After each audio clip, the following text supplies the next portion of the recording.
Біз күнделікті сан алуан ақпаратты санаға сіңіреміз. Кейде тіпті олардың дұрыс, бұрыстығына мән берместен сүзгіден өткізбей, сол қалпында қабылдап таламыз.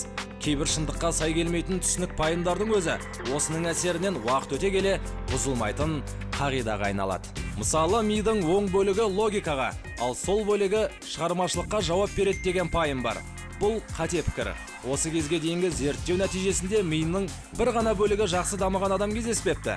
Мысалы, логикалық немесе шығармашылық ойлауды басқаратын рецепторлар мидың екі бөлігінде де орналасқан. Суық тиюден сақтайтын С дәруменінің ең басты көзі лимон, апельсин сияқты цитрустық жемістер. Егер шайға лимон қосып ішсеңіз, тұмаудан арыласыз деп те жатады. Бұрыннан бұзылмай келе жатқан қағида бұл. Негізінде С дәрумені цитрус жемістеріне қарағанда болгар бұрышы мен қарақатта көбірек кездеседі екен.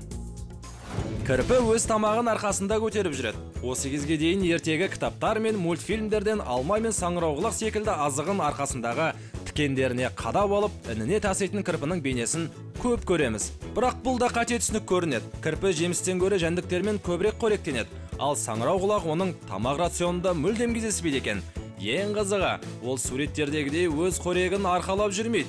Егер азығын жонындағы тікеніне қадап жүрсе, оны қалай алып қорек қылады деген ой осы күнге дейін ешкімді мазаламаса керек.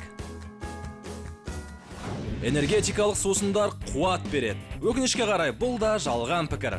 Энергетикалық сусынның ең негізгі құрамы қант пен кофеиннен тұрады. Бір құты сусынның ішінен бір күндік нормадағы қант болса, кофеин мидағы ұйқыға жауапты рецептордың қызметін тежейді. Қара нан ғана пайдалы. Шынына келсек, ақ нан мен қара нанның калориясы бір-бірімен шамалас келеді екен. Демделген шайды бір тәулік бойы қолдана беруге болады. Дайындаған шайды суытпай, сол мезетте ғана ішу керек екен. Егер суып тұрып қалса, одан зиянды заттар бөліне бастайды. Шайдың түсі қанық болып, жақсылап дайындалу үшін суды қатты қайнатып алу керек деген ұғым бар. Жоқ, ол да қате түсінік. Қара шай үшін 90, ал көк шай үшін 70 градустағы ыстық су жетіп жатыр. Ал кофеде кофеин өте көп дейтіндерге диетологтар қою қара шайдың құрамындағы кофеиннің мөлшері кофеге қарағанда көбірек екенін айтады.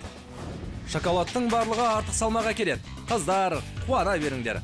Ол қате пікір екен. Ащы шоколадтан белгілі мөлшерде ғана қолдануға болады. Оның пайдасы да бар. Өгіздер қызыл түске өте агрессивті қарайды. Кинолардан осындай эпизодтарды көп көрсек те, бұл шындыққа жанаспайды екен. Олар тек оқыс қимылға ғана назар аударып, қозғалған нүктеге қарай жүгіреді.